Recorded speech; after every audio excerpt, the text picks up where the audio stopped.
Hey everyone, welcome back to our channel. Today I'm going to show you how to make your Windows start faster into your Windows 11 in a very simple way.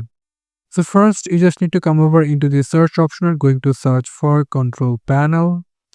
Click on this control panel option.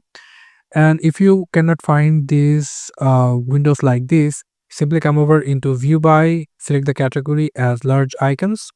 And now if you maximize it, and then you will get an option called power options. If you click on that, and then here you just need to go for choose what the power buttons do. Click on that. And now what you need to do, you just need to come over into change setting that are currently unavailable, and then check this turn on for startup.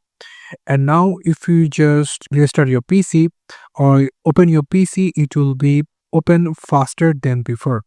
So this is how you can make your Windows start faster into Windows 11. Thank you so much for watching this video. I hope to see you in other videos.